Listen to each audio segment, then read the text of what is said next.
अरे शबनम का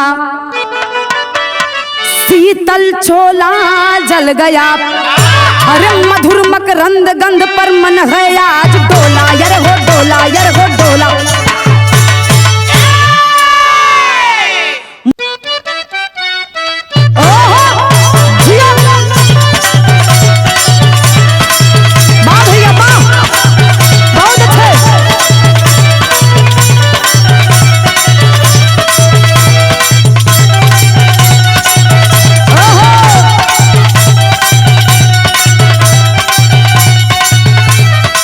बड़ी सुंदर गीत हमारे गुरुजी अपने हारमोनियम से संकेत करत हवन।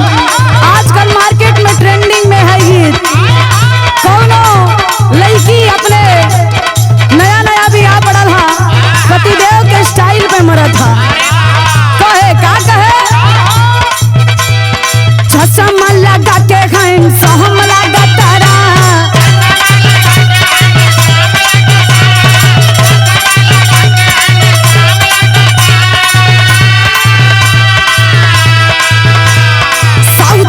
हीरो से न काम लगा तारा,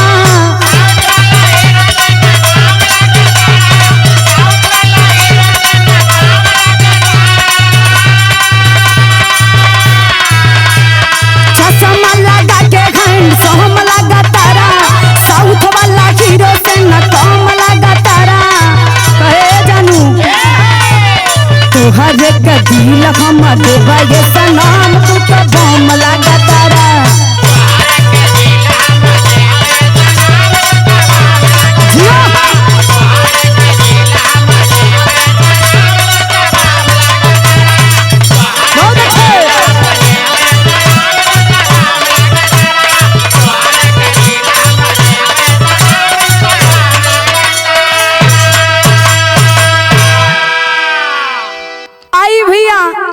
एक बार पुनः हरिओम रिकॉर्डिंग स्टूडियो से ज्योति यादव ऑफिशियल अपने पर्सनल चैनल से आप लोगों के सेवा में पुनः एगो अनोखा बिरहा वही पार्टी के अंदाज में वही भाव में पुनः भेजे के प्रयास करतानी।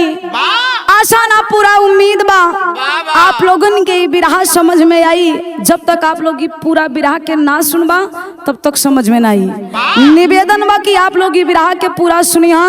बिरहा के हर बिरहा की तरह प्यार दुलार आशीर्वाद आपन बिरहा के भी दी। हाँ बिरहा के शीर्षक बा 3 कब्र 9 रिश्ता। 4 लाइन भूमिका में कहना है गुरुजी।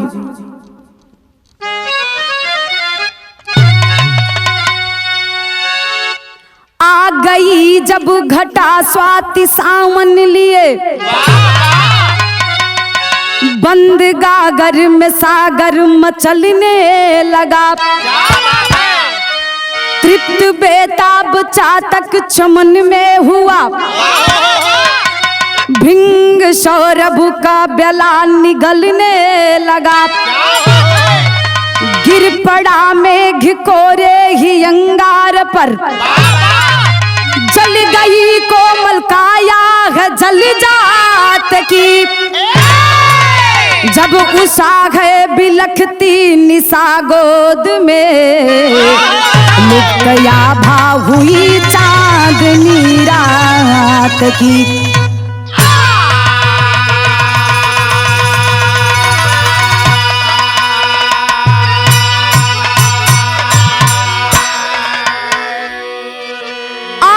जब घटा स्वाति सावन लिए, बंद गागर में सागर मचलने लगा, लिप्त बेताब चातक हुआ चमन, भिंग सौरभ का बेला निगलने लगा, गिर पड़ा मेघ कोरे ही अंगार पर, जल गई कोमल काया है जल जात की, जब उषा है बिलखती निशा गोद में, लुप्त याभा हुई है चांदनी रात की। बिरहा में गुरुजी कव्वाली के टुकड़ा बा।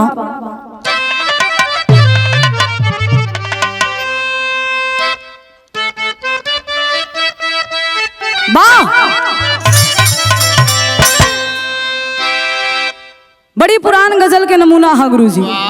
कैसे?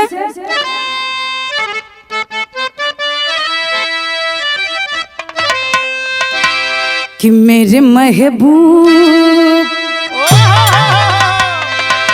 कि मेरे महबूब मेरे साथ बड़ा काम किया।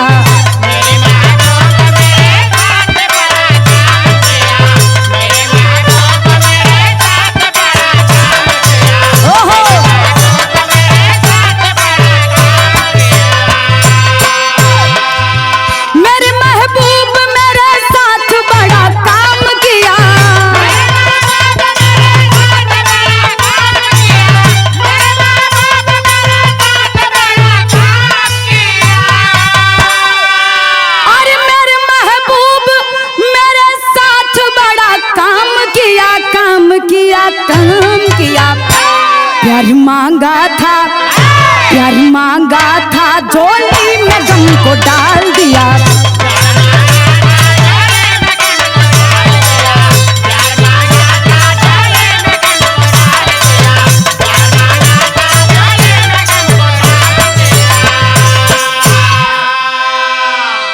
लेकिन कभी जी भाव में लिखा छुवन का लिखलन गुरु जी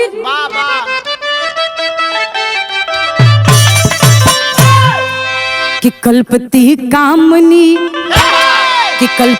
कामनी जीवन के फिजा लूट गई।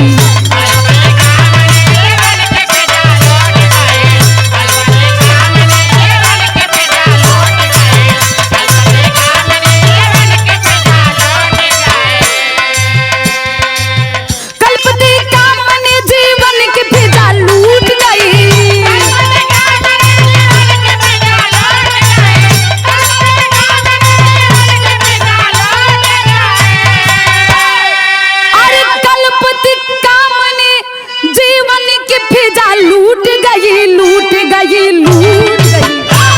करम की गागर हर करम की गागर दुनिया में याद फूट गई।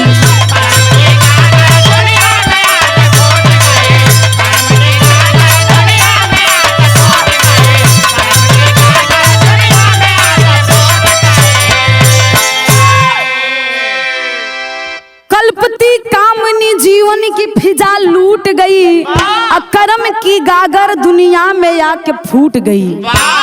विरह के शुरुआत था शेर में कहना है गुरु जी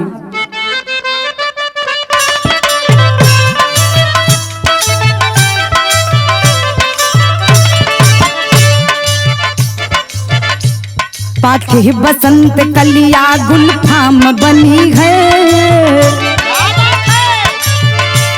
पाके बसंत कलिया गुलफाम बनी है। भौरों के लिए गुंज मधुर जाम बनी है।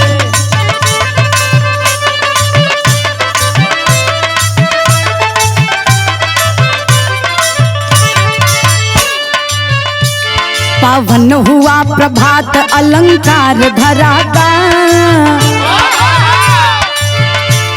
पावन हुआ प्रभात अलंकार धरा का। विदा हुई रजनी लय अंधकार धरा का।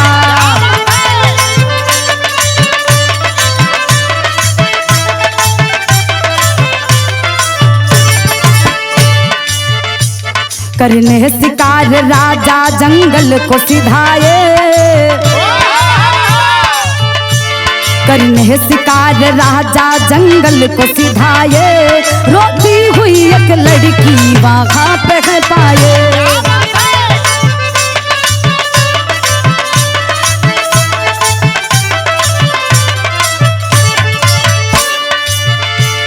कब्र जहाँ पे तीन विद्यमान हो रही।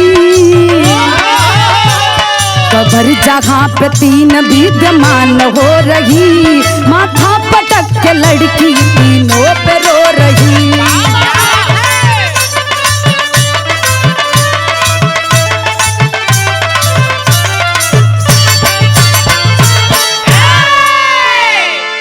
बात वे समय के है बाबूजी कहानी कि आप लोग पूरा यही से शुरुआत आप लोग ध्यान से सुनी। हाँ एक दिन राजा विक्रमादित्य मन में विचार कैलन कि बड़ा ढेर दिन से हम महल में बैठल बैठल उब गईल है। चल के जंगल में भ्रमण किया जाए। चल देलन जंगल की तरफ। बीच जंगल में पहुंचलन तो देखलन कि तीन कब्र वहां पे मौजूद है। तीन कब्र के बीच में एगो अकेली लड़की बारी बारी से तीनों कब्र पे अपने सर के पटक पटक के रोवत था। राजा जाके हथवा के पकड़लन की बेटी ये तीनों कब्र पे काहे के अपन सर पटक के रोवत हो, कारण बतावा। लड़की कलश की है राजा खलेजा के अपने मजबूत करला, जोन हम बतावे चलत हई शायद आप सुन भी ना पैबा। राजा विक्रमादित्य कहलन की आप बताइए बात क्या है, ये तीनों कब्र से आपका रिश्ता क्या है। लड़की बतावा था गुरुजी, बिरहा में एक लाइन तरज के नमूना है।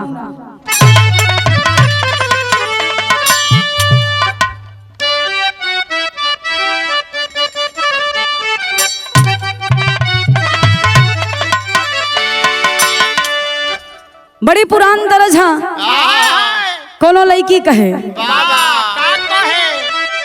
ये कहा था, अरे कहीं होई हई सड़क पे, अरे कहीं होई हई सड़क पे लखाता होई हई, कहीं होई हई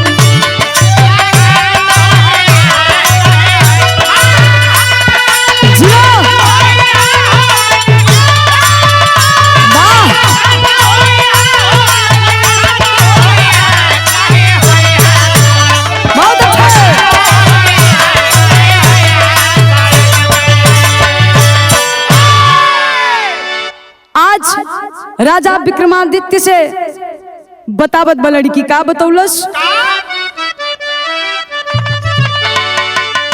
कि कैसे दुनिया में जिया बई, अरे कैसे दुनिया में जिया बई परिहास बनी के, कैसे दुनिया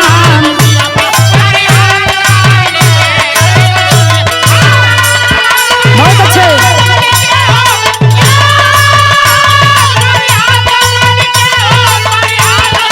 बहुत अच्छे।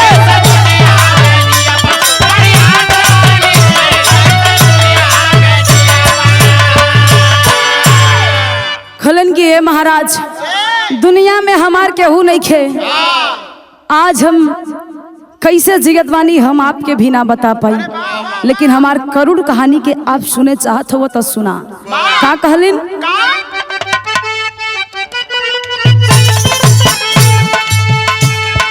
सुन बाजा राजा हो करुणा कहानी,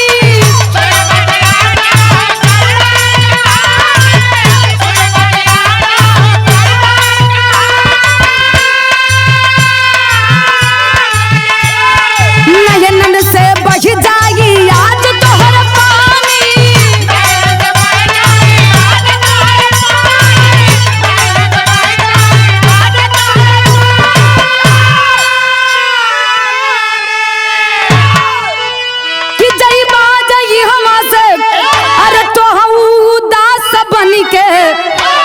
कैसे जियबई हम दुनिया में, अरे परिहास बनी के कैसे जीवई।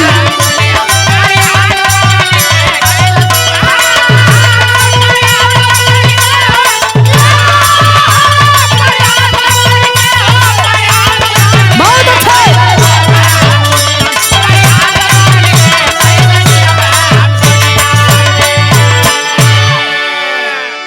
खलन की है राजा, आज अगर हमरे बात की आप ध्यान से सुनबा तो शायद आपकी आज रात भर घरवा जेबा लेकिन नींद ना आई। महाराज विक्रमादित्य सोचे लगलन कि ऐसा कौन बात था कि जोनी लड़की बतावे से हमरा के बार बार सावधान करत बा।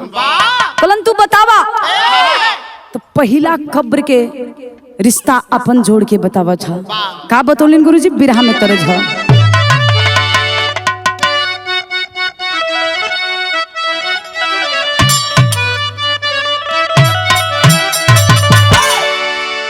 अरे डूबी मर बोए राजा,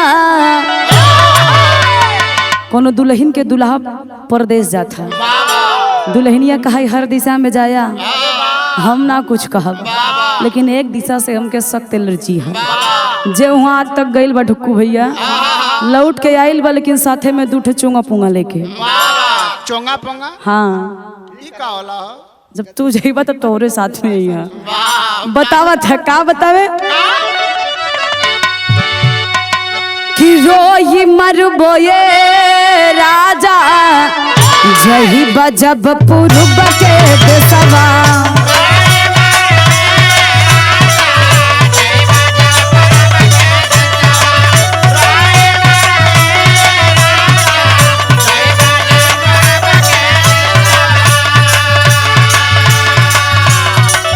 ओही पूर्व देसवा में बहस बांगलिया हो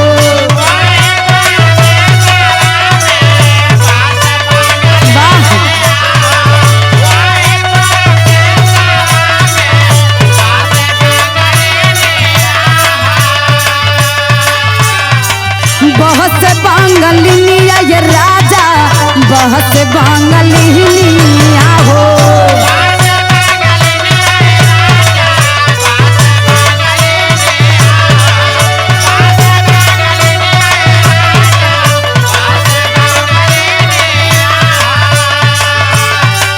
जहाँ दुआ चला ये जनमा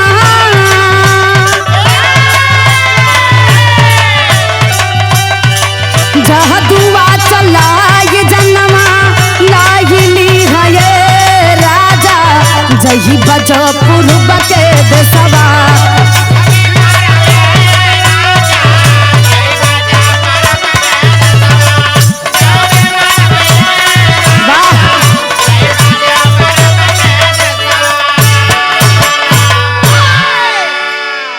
लेकिन लड़की पहला कबर के रिश्ता अपने से जोड़ के बतावत बा का बतौलिन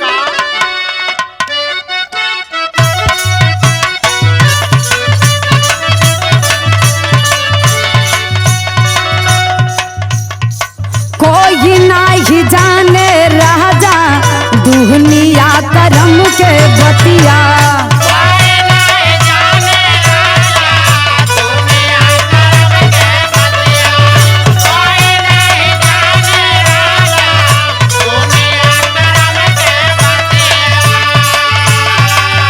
बतौलस कि दुनिया में केहू जानत ना बा केकरे नसीब में केकरे कर्म में का लिखल बा लेकिन आप जाने चाहत हुआ कि 3 कब्र में हमार रिश्ता का बा हई पहला कब्र के रिश्ता के हमरा से जोड़ के हम बतावत हई तनी सुना अंतरा में कहे का महरी गईल बाबू मोरा दाई के जनमवा हो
लड़की कलश राजा से कि राजा हई जोन पहला कब्र देखत हुआ इ कब्र में के हुआ जानत हुआ राजा साहब कहलन कि बतावा इ कब्र में के बा खलन के ध्यान से सुना अपन दिमाग के स्थिर करा इ पहला कब्र में हमरा के दुनिया में लाके जन्मा के हमार पिताजी हुवन और हमरा से प्यार बहुत कैलन यही कब्र में हमार यार हुवन यार एक कब्र में बतावत है पिता भी हुवन हमार यार भी हुवन और भगवान ना चलन अगर जिंदा होतन तो हमार ससुर भी बन जैतन राजा साहब के माथा चकराएला कि बाप रे बाप, एक इंसान से इतना रिश्ता, वो एक ही लड़की से।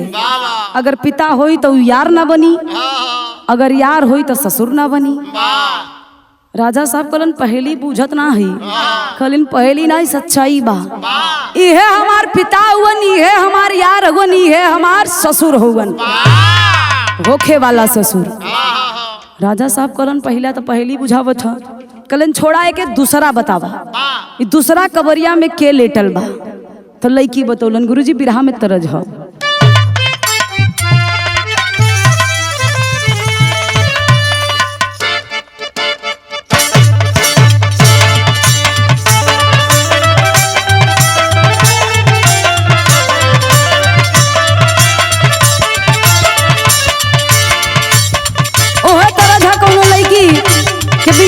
ससुराल गई और ससुराल जब गई तो ओकरो साथे जोन कुछ बीतल बा उ बतावत है।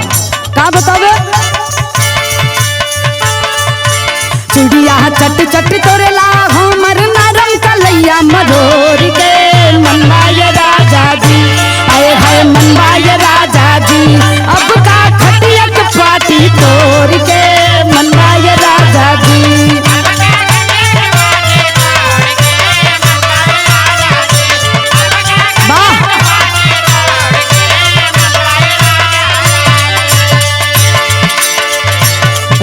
दूसरे कबर के रिश्ता बतावा था कि दूसरे कबरिया में के लेटल बा। का बतौलस? दूसरी कबरिया में सूतल बाटे बिटिया से नाता तोड़ के, सुनला ये राजा जी, आए हाय सुनला ये राजा जी, गई सौतिया हमके छोड़ के, सुनला ये राजा जी।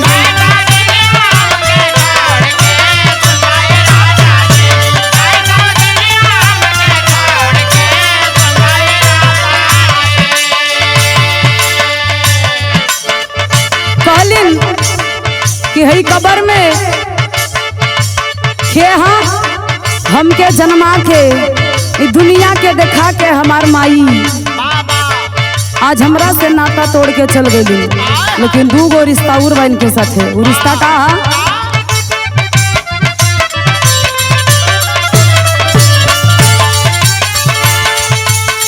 हउए मोर सासू जी बात मोरी माना,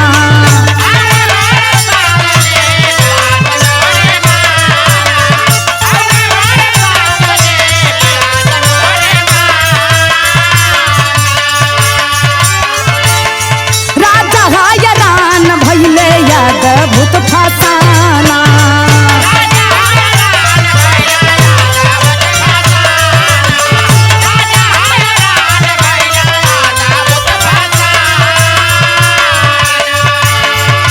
तीसरी कबरिया के रिश्ता देखा या बना रिश्ता जोड़ के, सुनला ये राजा जी, आए हाय सुनला ये राजा जी, गई सौतिया हमके छोड़ के, सुनला ये राजा जी।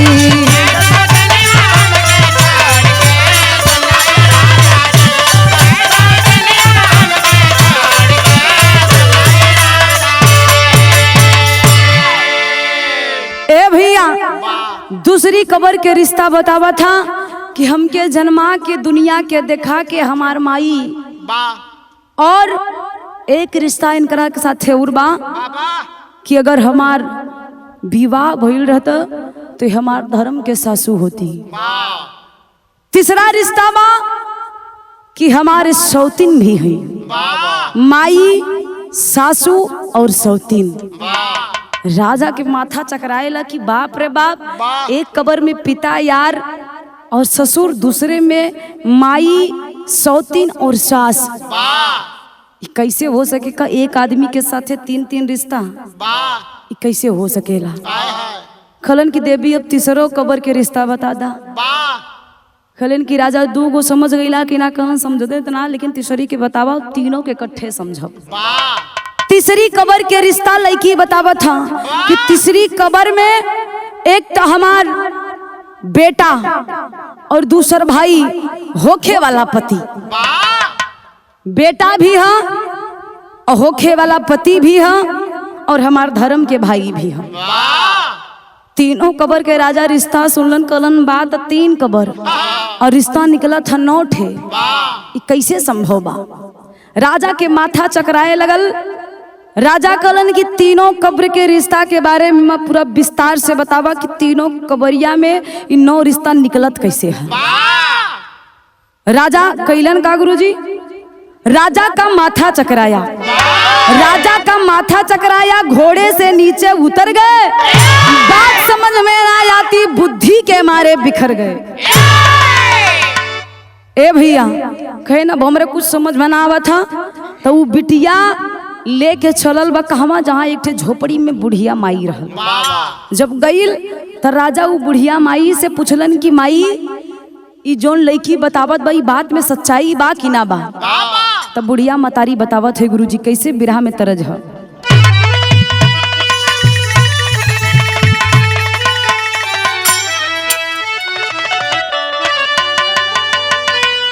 अरे झूलनिया के गुजवा, अरे झूलनिया के गुजवा टूटल ये राजा, जवनिया के गड़िया छूटल ये राजा।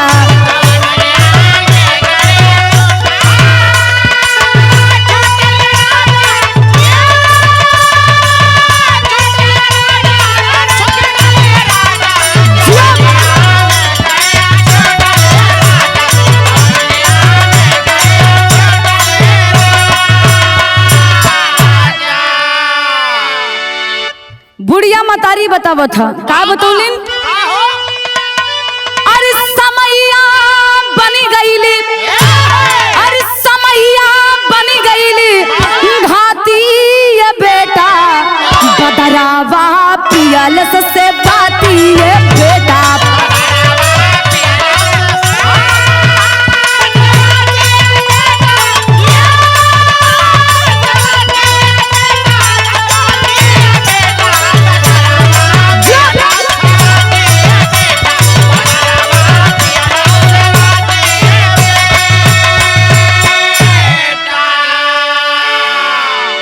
बुढ़िया माई कलिन की बेटा सुना, ई लड़की पहले हा के बतौलिन का?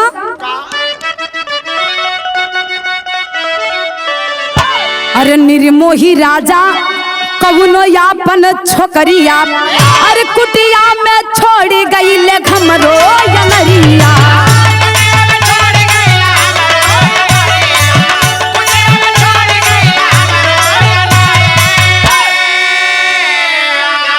लगते टिकोरा, अरे लगते टिकोरा परल बाटे चाकी दे दरिया, पी गईले याद सवारी।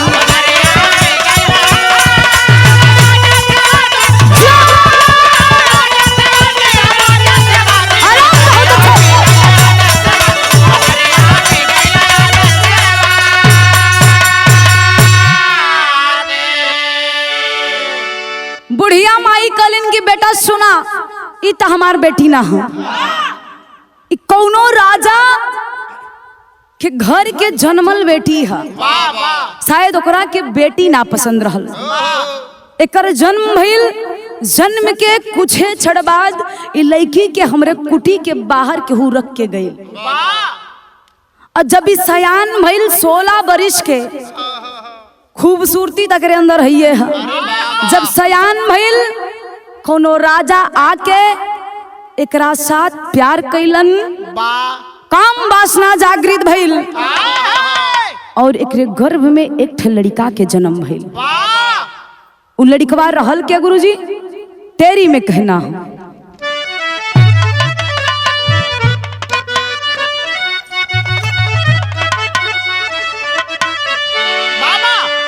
अरे शबनम का शीतल चोला जल गया, अरे मधुर मकरंद गंध पर मन है आज डोला, यर हो डोला, यर हो डोला। मधुर मकरंद गंध पर मन है आज डोला, शबनम का शीतल चोला जल गया। माई बतावा था कि जब बिटिया सयान भइल तो राजा आके एकरा से प्यार कैलन और प्यार के निशानी एकरे गर्भ में पले लगल। जब 9 महीना बीतल तो एक सुंदर बेटवा के जन्म भइल। महाराज विक्रमादित्य पूछलन कि लइकवा के कैलू का? कहलिन कि राजा सुना उ लड़का गईल कहाँ?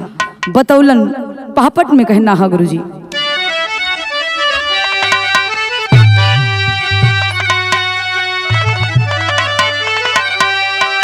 अरे खिली कली डाली पर रूप सलोना टोना लग गईले।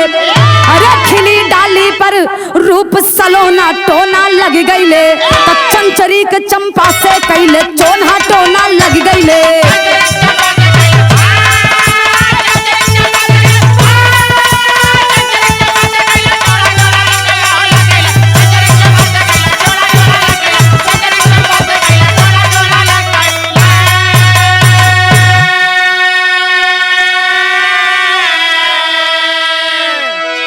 अरे आगे वाली बतिया के सुनीला सुजान हो। अब बिटिया कुमारी संग कैले रतिदान हो। कहलिन कि हमार बिटिया कुंवारी रहल और राजा एकरा साथे प्यार करके प्यार के निशानी में पेट में एगो लइका के जन्म भइल। उ लइका के जब जन्म भइल तो उ लइका के हम ले जाके वही राजा के दुआरी पे रख देले। जब राजा के दुआरी पे रखले तो राजा कैलन का उ लइकवा के गुरुजी आल्हा में कहना है।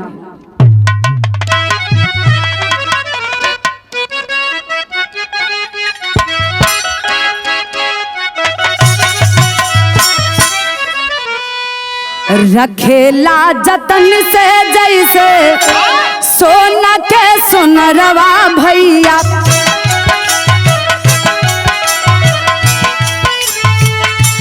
गले मड़ी घरवा जैसे मड़िया।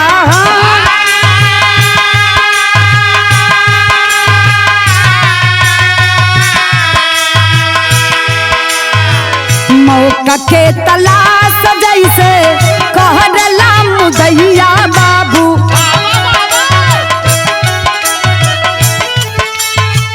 बहदला चुकाए अपन मौका बाटे पा।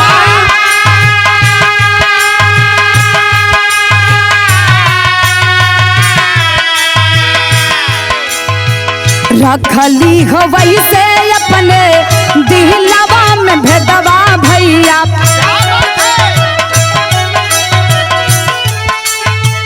गईले हो या जानो महीना हो रा।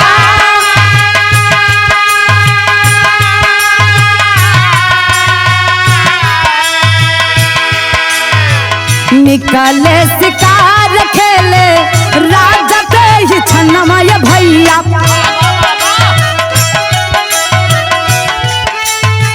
देखते गदेला खुशी का तो ना समा।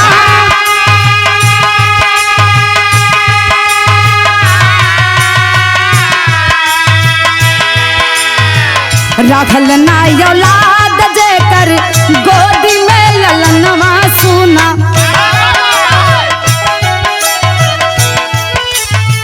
रानी जी के आचारा में दिखले थमा।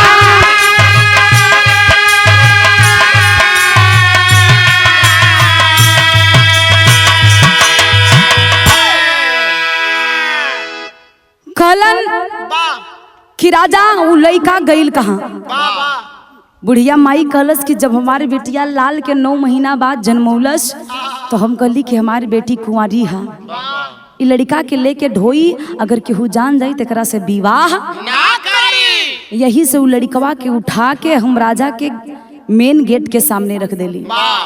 जब राजा शिकार करे खातिर अपने महल से बाहर अइलन तो लड़का के देख के राजा बड़ा खुश भइलन। काहे खातिर? कि उनके गोदी में कहू औलाद ना रहे। उ लइका के ले जाके अपने रानी के दे देलन। लइका के पालन पोषण भइल, लइका सयान भइल। जब लइका सयान भइल तो राजा से कहलस कि पिताजी अब हम सयान हो गइल हई, हम राजकुमार हई, तो हम घर में ना बैठब, हम अहू शिकार करे चलब। राजा कहलन हमार तो मन नहीं खेबा, अगर तू जाए चाहत हो तो चल जा। उ लइका या संजोग देखा, शिकार करे खातिर वही झोपड़ी के पास पहुंचल बा। जब झोपड़ी के पास पहुंचल पानी पिए खातिर तो लड़की घर से बाहर निकलल मटका में पानी लेके। आज राजकुमार उ लड़की के सुंदरता के देख के मने मन प्यार करे लगलन। जब प्रेम कैलन तो कहलन बुढ़िया माई से कि हे माई, तोरे बेटी से हमके प्रेम हो गईल बा और हमारे को बात सुना, अपने बेटी से हमार विवाह कर दा। बुढ़िया माई कहलन कि बेटा तू के हुआ? कहलन कि हम राजकुमार ही, तोरे बिटिया से प्रेम कैले ही, बड़ा रानी बना के रखब, कोनो चीज के कमी ना हुई, हमरे साथ जाए दो। बुढ़िया माई बात के समझ गईल कि वाह बारम मालिक, जौने गोदी से लाल के जन्मौलस, जौने कोख से आज उहे लाल अपने माई से प्यार करत है।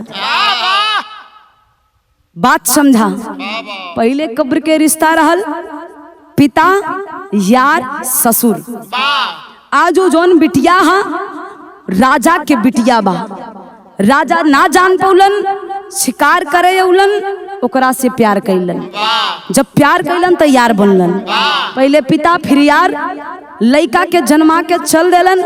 आज उहे बेटा जो राजा के प्यार के निशानी रहल, उहे बेटवा सयान भइल तो आज फिर वही झोपड़िया में आके वही लड़की से प्रेम कैलस, अपने ही माई से प्रेम करत था।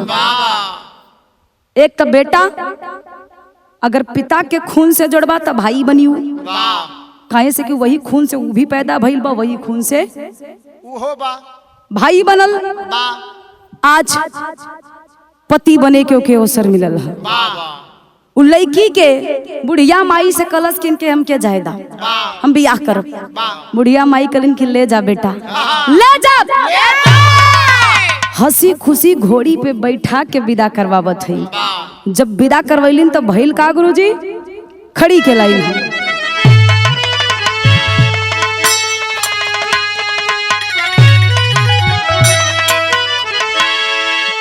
अरे जान हकीकत राजा के झुराइल चेहरा, अरे जान हकीकत राजा के झुराइल चेहरा, तो कैसे बेटा के मौरिया बनाई सेहरा।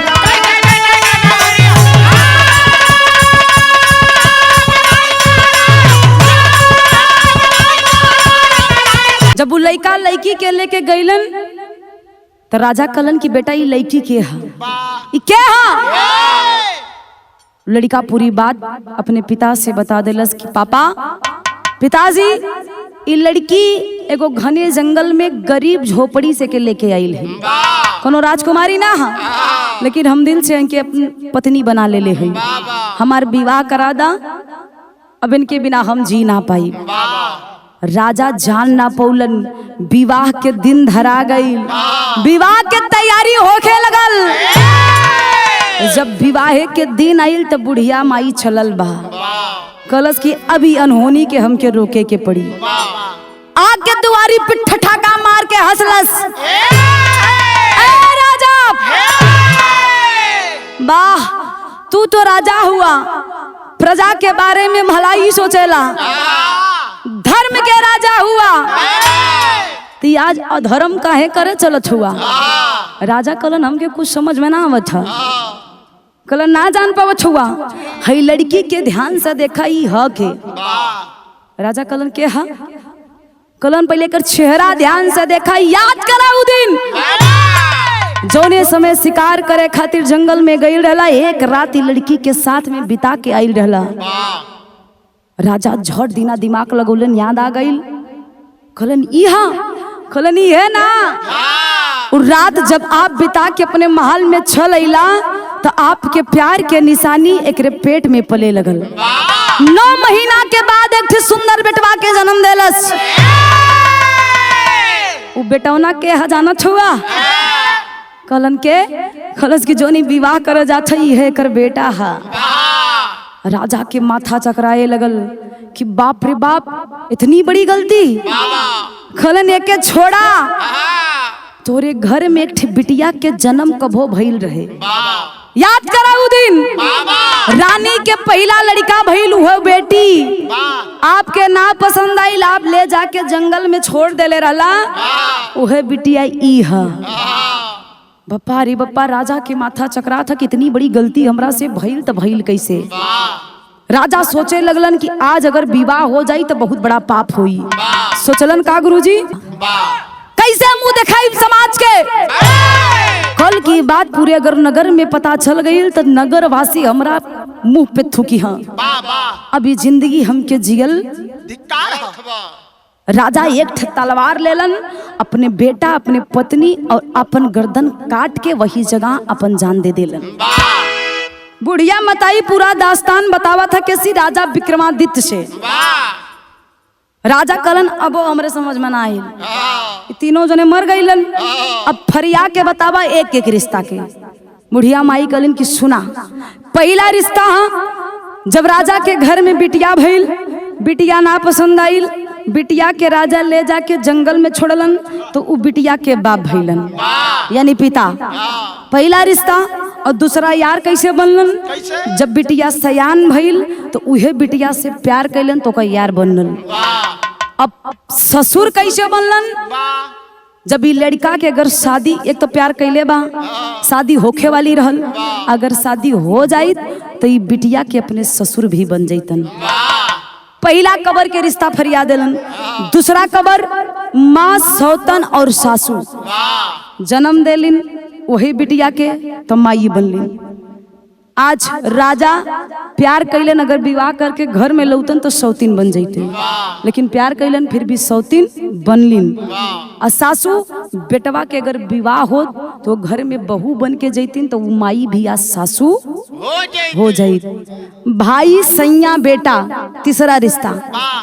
जौने कोख से बिटिया पैदा भइल तो खून बापे के है, वही खून से आज लड़की के गर्भ में जो लड़का पैदा भइल तो रिश्ता अगर जोड़ा पिता के रिश्ता से तो लड़का एक रिश्ता में इनकर भाई लगी है।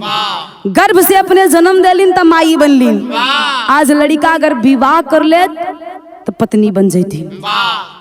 यही से भाई भी बनल, बेटा भी बनल, पति भी बनल। राजा कलन धन्य हो देवी, ऐसन दुनिया में बहुत कम देखे के मिलल।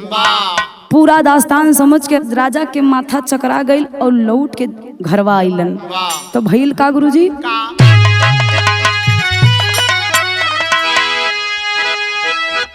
अरे भूप हैरान कैसे विधि के लिखनिया, अरे वो दीन कब्र जहाँ रोवेली बबुनिया।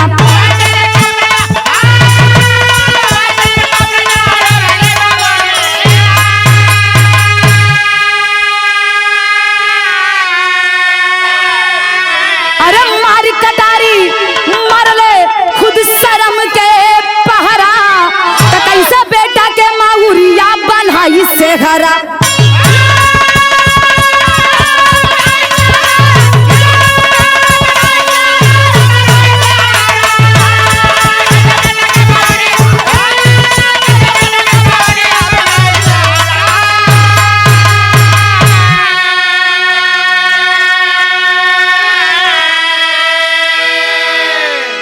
दुनिया में बाबूजी बहुत प्रमाण मिलेला। कबो कबो इंसान या तो हवस में, या तो लालच में, या तो ईर्ष्या में कोनो न कोनो गलती कर देला। बिरहा के अंतिम और आखिरी लाइन है गुरुजी, गुरु बिहारी गुरु गणेश होनी हो सके नट्टा,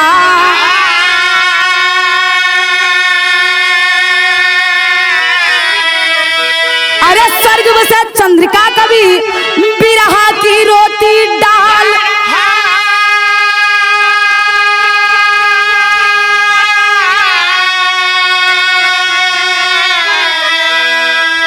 अभी सबनम का कातिल चोला बन गया, तो वो पी गया कभी बिरहा के साज डोला। सबनम का कातिल चोला बन गया।